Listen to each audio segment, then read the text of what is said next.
Hello beautiful people, welcome back to my channel. Om Shri Varalakshmi నమః. అందరికీ నమస్కారం. Welcome back to Paddu trendy fines. ఈరోజు మన వీడియో చాలా ప్రత్యేకమైనది. ఎందుకంటే ఈరోజు మన ఇంట్లో ఎంతో భక్తి శ్రద్ధలతో శ్రీ వరలక్ష్మి వ్రతాన్ని జరుపుకుంటున్నాము.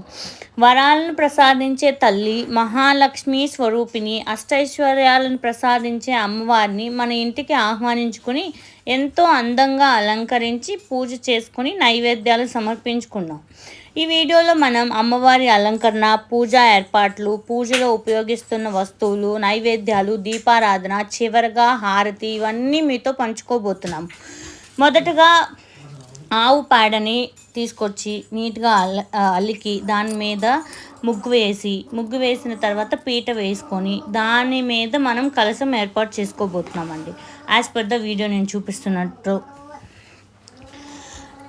కొంచెం బియ్యం పోసుకొని తర్వాత అమ్మవారిని ఎలా రెడీ చేసుకుంటున్నామో చూస్తూ ఉన్నాం.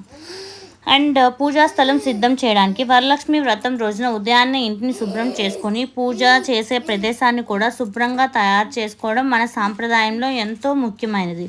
పూజా స్థలాన్ని శుభ్రం చేసుకున్న తర్వాత అక్కడ ఒక మంచి పీటను ఏర్పాటు చేసుకొని దానిపై శుభ్రమైన వస్త్రాన్ని పరుచుకుంటాం. అమ్మవారి పూజ కాబట్టి పూజా ప్రదేశాన్ని వీలైనంత అందంగా పూలతో అలంకరించుకోవచ్చు. మా ఇంట్లో కూడా అమ్మవారి కోసం పూలతో అందంగా అలంకరణ చేసుకున్నాం. పూజకు కావాల్సిన సామాగ్రిని ముందుగానే సిద్ధంగా పెట్టుకుంటే పూజ చేసేటప్పుడు ఎలాంటి తొందర ఉండదు. ప్లేట్లో బియ్యం పోసుకొని దాని మీద కలశంలో 3/4 వరకు వాటర్ పోసుకోవాలి. అక్షతలు, ఒక 1 రూపీ కాయిన్ లేదంటే రూపు, మన ఇష్టం ఏదైనా వేసుకోవచ్చు అండి, ఒక బంగారం. తర్వాత దాని మీద మనం ఒక కొబ్బరికాయని ఏర్పాటు చేసుకుంటున్నాం. నేను ఫేస్ని క్రియేట్ చేసుకున్నాను. అమ్మవారి ఫేస్కి బదులుగా కొబ్బరికాయతోనే దాన్ని నేను కలశంలో ఏర్పాటు చేసుకున్నాను 5 మామిడి ఆకులతో.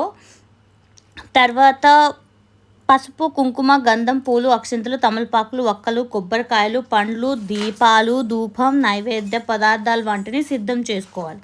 మన దగ్గర ఉన్న వాటితో మన శక్తికి తగ్గట్టుగా భక్తితో పూజ చేసుకోవడం ముఖ్యం. అమ్మవారికి మనం సమర్పించే ప్రతి చిన్న పువ్వు కూడా భక్తితో సమర్పిస్తే అదే ఎంతో విలువైనది. ఇప్పుడు మన వీడియోలో అందమైన భాగం వరలక్ష్మి అమ్మవారి అలంకరణ. ముందుగా అమ్మవారి స్వరూపాన్ని సిద్ధం చేసుకొని పసుపు కుంకుమతో శుభప్రదంగా అలంకరిస్తాం. మా ఇంట్లో అమ్మవారికి ఎంతో అందంగా పూలతో అలంకరించుకున్నాం. అమ్మవారికి పూలమాలలు వేసి తలపై పూలతో అలంకరణ చేసి ఆభరణాలు, మన ఇంట్లో ఉన్న వాటి ఆభరణాలు మరింత అందంగా తీర్చిదిద్దాము. అమ్మవారి అలంకరణలో మనం ముఖ్యంగా గుర్తుంచుకోవాల్సిన విషయం ఏమిటంటే అలంకరణ ఎంత అందంగా ఉన్నదన్నది మాత్రమే కాదు, అలంకరిస్తున్నప్పుడు మన మనసులో ఉన్న భక్తి ఎంతో ముఖ్యమైనది. అమ్మవారికి పసుపు కుంకుమ సమర్పించి పూలు సమర్పిస్తారు. ఆ తర్వాత అమ్మవారికి వస్త్రం సమర్పించి ఆభరణాలతో అలంకరిస్తాము.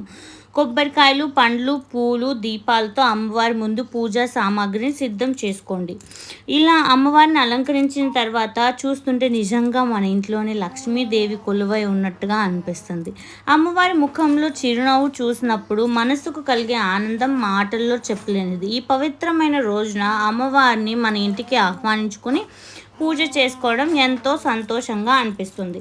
ఆ తర్వాత గణపతి ప్రార్థన. ఏ శుభకార్యమైనా ముందుగా విఘ్నేశ్వరుని ప్రార్థించడం మన సంప్రదాయం. అందుకే ముందుగా శ్రీ గణపతిని స్మరించుకొని వక్రతుండ మహాకాయ సూర్యకోటి సమప్రభ నిర్విఘ్నం కురుమే దేవ శుభకార్యేషు సర్వదా అని మంత్రం జపించుకొని ఒక పసుపు ముద్దలో విఘ్నేశ్వరుని ఆవాహన చేసుకోండి.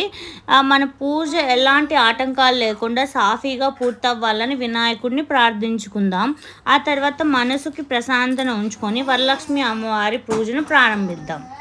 ఇప్పుడు పూజను ప్రారంభించే ముందు దీపాన్ని వెలిగిద్దాం. దీపం అంటే మన సాంప్రదాయంలో జ్ఞానానికి, శుభానికి ప్రతీక. అమ్మవారి ముందు దీపాన్ని వెలిగిస్తూ మా ఇంట్లో ఎల్లప్పుడూ సుఖశాంతులు, ఆరోగ్యం, ఆనందం, ఐశ్వర్యం నిండిపోవాలని, మా కుటుంబ సభ్యులందరూ సంతోషంగా ఉండాలని అమ్మవారిని ప్రార్థిద్దాం అని మనస్ఫూర్తిగా కోరుకుందాం. దీపం వెలిగించిన తర్వాత ధూపం వెలిగించి పూజా ప్రదేశం అంతా పవిత్రమైన వాతావరణంతో నిండేలా చేసుకుందాం.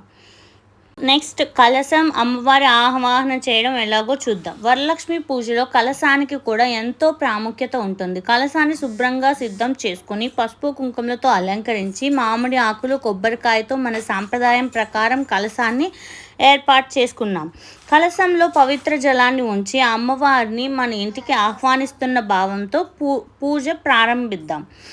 ఇక్కడ మనం ఒక విషయం గుర్తుంచుకోవాలి. అమ్మవారిని ఆహ్వానించడం అంటే కేవలం పూజా విధానాన్ని చేయడం మాత్రమే కాదు, మన ఇంట్లోకి శుభం, సానుకూలత, ఐశ్వర్యం రావాలని మనస్ఫూర్తిగా కోరుకోవడం. అమ్మవారిని ధ్యానిస్తూ, అమ్మ వరలక్ష్మి మా ఇంటికి విచ్చేసి మమ్మల్ని అనుగ్రహించమ్మా, మా కుటుంబ సభ్యులందరికీ ఆరోగ్యం, ఆనందం, శాంతి ప్రసాదించమ్మా అని ప్రార్థించుకుందాం. నెక్స్ట్ అమ్మవారి షోడశోపచార పూజా భావం గురించి తెలుసుకుందాం. మన సాంప్రదాయంలో దేవతకు వివిధ ఉపచారాలతో పూజ చేస్తాం. అమ్మవారికి ఆహ్వానం పలికి పాద్యం, అర్ఘ్యం, ఆచమనం వంటి ఉపచారాలను సాంప్రదాయం ప్రకారం సమర్పించాలి. తర్వాత గంధం, పసుపు, కుంకుమ, అక్షింతలు, పూలు సమర్పించాలి. ప్రతి పువ్వుని అమ్మవారి పాదాల దగ్గర ఉంచేటప్పుడు అమ్మ మా కుటుంబాన్ని ఎల్లప్పుడూ కాపాడమ్మా అని కోరుకుందాం. పూలు సమర్పిస్తూ అమ్మవారిని స్తుతించవచ్చు. ఓం శ్రీ మహాలక్ష్మి నమః అని భక్తితో జపించండి. ఈ సమయంలో మన మనసును ఇతర విషయాల నుంచి దూరంగా ఉంచి పూర్తిగా అమ్మవారిపై ధ్యానం పెట్టడం ఎంతో మంచిది. ఇప్పుడు అమ్మవారికి నైవేద్యాన్ని సమర్పిద్దాం. మా ఇంట్లో ఈరోజు పూజ కోసం వివిధ రకాలైన నైవేద్యాలను సిద్ధం చేసుకున్నాను. మొత్తం 9 రకాలు చేశానండి. పులిహోర, దద్దోజనం, శనగలు, పాయసం, చక్కెర పొంగలి, వడపప్పు, అలాగే పండ్లు, కొబ్బరికాయ, ఇతర ప్రసాద పదార్థాలను కూడా అమ్మవారికి సమర్పించవచ్చు. నైవేద్యం పెట్టేటప్పుడు అమ్మ మేము ప్రేమతో భక్తితో తయారు చేసిన ఈ నైవేద్యాన్ని స్వీకరించి మమ్మల్ని అనుగ్రహించమ్మా అని ప్రార్థించుకుందాం. నైవేద్యం ఎంత ఎక్కువగా పెట్టామన్నది కాదు, మనసులో ఉన్న భక్తితో సమర్పించడం ముఖ్యమైనది. ఇప్పుడు పూజలో ఎంతో అందమైన సమయం. అండ్ ఫస్ట్ ఆ తర్వాత ధూపం, దీపం అయిపోయాయి కదండి. ఇప్పుడు కొబ్బరికాయ కొట్టుకొని తర్వాత హారతి, అమ్మవారికి హారతి, దీపాన్ని వెలిగించిన అమ్మవారి ముందు హారతిస్తూ అమ్మ వరలక్ష్మి మా ఇంట్లో శాంతి, సంతోషాలు ఎల్లప్పుడూ ఉండేలా ఆశీర్వదించమ్మా అని ప్రార్థించుకుందాం. మన కుటుంబ సభ్యులందరూ ఆరోగ్యంగా ఉండాలి, పిల్లలు చక్కగా ఎదగాలి, ఇంట్లో పెద్దలు ఆనందంగా ఉండాలి, ప్రతి ఒక్కరి జీవితంలో మంచి జరగాలి, మనకు ఉన్న కష్టాలు తొలగి వాటిని ఎదుర్కొనే ధైర్యం కలగాలి అని అమ్మవారిని మనస్ఫూర్తిగా ప్రార్థించాలి. శ్రీ వరలక్ష్మి అమ్మవారికి జై. ఇలా ఈరోజు మా ఇంట్లో శ్రీ వరలక్ష్మి వ్రతాన్ని ఎంతో భక్తి శ్రద్ధలతో జరుపుకున్నాము. అమ్మవారి అలంకరణ నుంచి పూజ, నైవేద్యం, దీపారాధన వరకు మీతో పంచుకోవడం నాకు ఎంతో ఆనందంగా ఉంది. ఈ వీడియో చూస్తున్న ప్రతి ఒక్కరి ఇంట్లో కూడా వరలక్ష్మి అమ్మవారి కృప, శాంతి, సంతోషం, ఆరోగ్యం, ఐశ్వర్యం నిండాలని మనస్ఫూర్తిగా కోరుకుంటున్నాను. అమ్మవారి ఆశీస్సులు మన ఇంటికి మాత్రమే కాదు, ఈ వీడియో చూస్తున్న ప్రతి ఒక్కరికి ఇంటికి కూడా చేరాలని కోరుకుందాం. మీ ఇంట్లో వరలక్ష్మి వ్రతం ఎలా జరుపుకున్నారో కామెంట్లో తప్పకుండా షేర్ చేయండి. వీడియో నచ్చితే లైక్ చేయండి, మీ కుటుంబ సభ్యులతో షేర్ చేయండి. ఇలాంటి డివోషనల్, పూజ, ఆర్ట్ మరియు స్పెషల్ వీడియోస్ కోసం మన ఛానల్ని తప్పకుండా సబ్స్క్రైబ్ చేసుకోండి అండ్ బెల్ ఐకాన్ని కూడా ప్రెస్ చేసి ఉంచుకోండి.